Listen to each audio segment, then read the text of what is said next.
Assalamualaikum dan salam sejahtera murid-murid semua. Untuk mata pelajaran sains bagi tahun 1 pada hari ini, kita akan mendalami unit 4 iaitu manusia dengan tajuk gunakan deria sepenuhnya. Objektif pembelajaran pada hari ini, cikgu harap pada akhir pembelajaran nanti murid-murid akan dapat yang pertama, mengenal pasti penggunaan deria lain sebagai ganti sekiranya satu deria tidak dapat berfungsi. Dan yang kedua, cikgu harap murid-murid akan dapat menyatakan dua alat yang boleh membantu organ deria yang tidak boleh berfungsi dengan baik. Untuk pembelajaran hari ini, kamu juga boleh merujuk kepada buku teks Sains tahun 1 muka surat 37 dan 38. Mari kita lihat satu persatu isi kandungannya.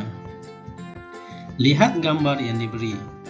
Situasi menunjukkan Linda berada di dalam gelap kerana bekalan elektrik terputus. Linda tidak dapat melihat di dalam gelap. Persoalannya, deria apakah yang perlu Linda gunakan untuk mencari lampu suluh? Jawapannya adalah deria sentuhan supaya dia dapat mencari kedudukan lampu suluh tersebut. Mari kita lihat persoalan ini. Mengapakah Linda tidak menggunakan deria lain untuk mencari lampu suluh? Ini kerana deria penglihatan tidak dapat digunakan kerana suasana yang gelap. Deria bau pula tidak dapat digunakan kerana lampu tidak mengeluarkan bau.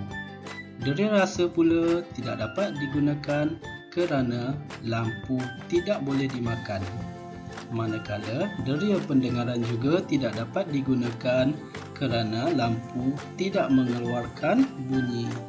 Maka deria yang paling sesuai digunakan oleh Linda untuk mencari lampu suluh hanyalah deria sentuhan. Mari kita lihat persoalan seterusnya. Bagaimanakah Linda mengetahui yang objek disentuhnya itu ialah lampu suluh? Kemungkinannya di sini ialah berdasarkan pengalamannya yang dia pernah melihat dan menyentuh lampu suluh tersebut. Linda juga pasti mengetahui yang lampu suluh tersebut terasa kasar, keras dan berbentuk silinder.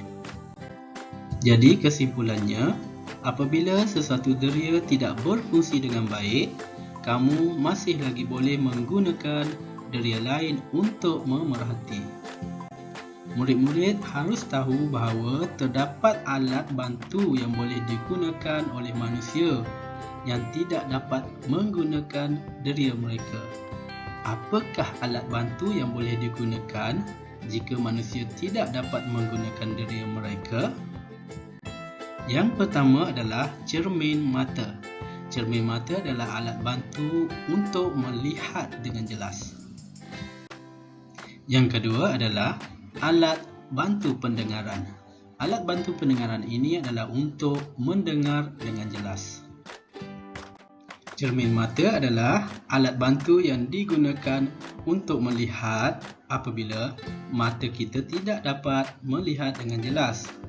Manakala alat bantu pendengaran pula adalah membantu deria pendengaran yang tidak dapat berfungsi dengan baik. Mari kita lihat persoalan ini. Kaburnya, saya tidak dapat membaca teks ini. Apakah alat yang dapat membantu Amir membaca dengan jelas? Jika kita tidak dapat melihat dengan jelas, alat bantu yang sesuai digunakan adalah cermin mata. Untuk tugasan kali ini, cikgu nak kamu lengkapkan latihan dalam buku aktiviti muka surat 27 dan 28. Latihan muka surat 27 adalah berkenaan dengan gunakan deria sepenuhnya, manakala muka surat 28 adalah berkenaan dengan alat bantu. Mari kita lihat apa yang perlu kamu lakukan. Untuk muka surat 27, arahannya di sini adalah warnakan kotak deria yang boleh digunakan dalam situasi berikut. Untuk situasi yang pertama, seorang murid berada di dalam keadaan yang gelap dan memerlukan lampu suluh. Apakah deria yang sesuai digunakan? Adakah deria penglihatan? Adakah deria pendengaran? Adakah deria bau ataupun deria sentuhan? Baiklah, seperti yang kita bincangkan sebelum ini, jika berada di dalam keadaan yang gelap, deria yang paling sesuai digunakan adalah deria sentuhan. Jadi, kamu perlu warnakan kotak untuk deria sentuhan. Untuk situasi 2, saya tidak boleh menghidu makanan ini kerana selsema. Jadi, apakah yang perlu dilakukan oleh murid tersebut untuk merasa makanan? Untuk situasi 2, cikgu tinggalkan jawapan untuk kamu isi dan warnakan. Baiklah, untuk muka surat 28 berkenaan dengan alat bantu. Mari kita lihat situasi berikut. Alia tidak dapat melihat objek jauh dengan jelas. Ibunya, Puan Fatimah, membawa Alia berjumpa dengan doktor mata. Bagaimanakah keadaan mata anak saya, doktor? Okey, diberikan 3 persoalan di sini. Soalan yang pertama, apakah masalah yang dihadapi oleh Alia?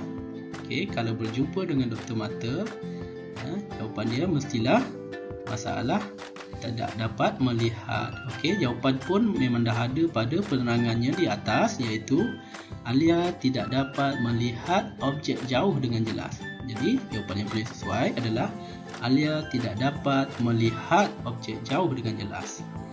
Okey, persoalan yang kedua, apakah deria yang tidak berfungsi dengan baik pada Alia? Jadi di sini cikgu nak kamu letakkanlah satu deria yang tidak berfungsi pada Alia. Adakah deria pendengaran?